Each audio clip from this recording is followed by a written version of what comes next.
The king's palace. Your cousin was very clever girl, wasn't she, Grandpa? Asked Kiran. Of course she was. Cleverer than you are. Kiran stopped short. She sighed a little and said, so that's why she managed to cast the spell on you. You are wrong. What makes you think that a person must be clever in order to charm people? What then? You need to be silly, that's all. There's a simpleton deep inside everyone. You must try to charm people by being truly silly. Tell me how it's done. I have no idea. I was only going to tell you what happens when someone is put under the kind of spell. All right, carry on. I have always had a great weakness. You see, every little thing fills me with wonder. That's what my cousin took advantage of. She kept amazing me all the time. But wasn't your cousin younger than you? Of course she was, by a full year at least. But she was wise beyond her years. I could never catch up with her. She ruled over me as though I was a baby, and I could only stare open-mouthed at everything she did. What fun! Here is Grandpa recalling his childhood. What fun indeed! She worked me up into a state with a story about a king's 7-mansion palace. I never found out where it was. She alone knew the secret. I asked my teacher about it, but he only laughed and tweaked my ears. I would often plead with her, tell me where the palace is.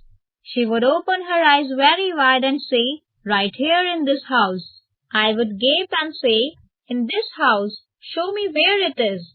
But she always said, you can't see it unless you know the magic words. Then teach me the magic words, please. I used to beg her. I'll give you that seashell I splice mangoes with. It's forbidden to tell them to anyone, she would reply. Why, what will happen if you tell me? I would ask, but she would only gasp.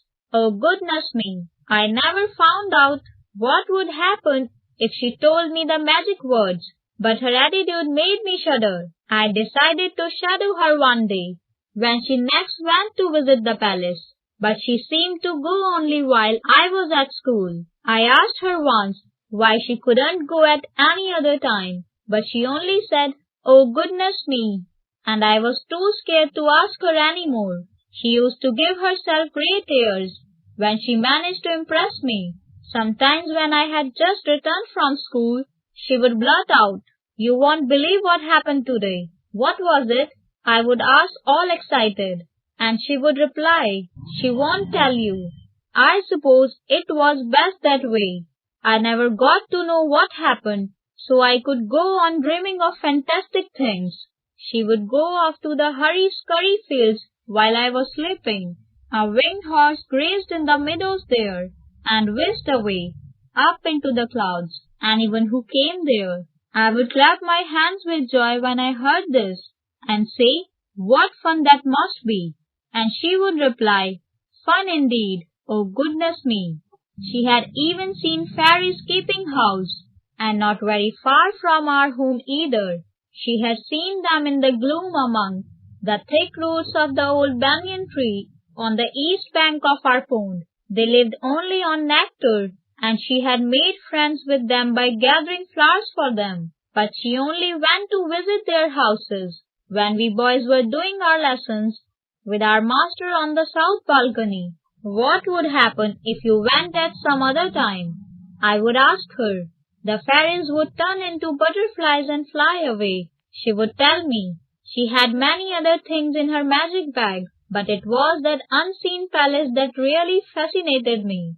A mysterious palace tucked away in our very own house, perhaps right next to my own bedroom. Only I could never catch a glimpse of it, as I didn't know the magic words. I used to often go with Iru to the mango grove, pluck green mangoes for her, even bribe her with my precious seashell. She would peel the mangoes and eat them with their leaves. But every time I asked her about the magic words, Pat came reply, oh goodness me. Then my cousin got married and went off to her in-laws, and the secret went with her, and I grew too old to go looking for palaces, so I never found the palace after all. Since then, I have seen lots of real palaces from afar, but a palace tucked away near my own house, oh goodness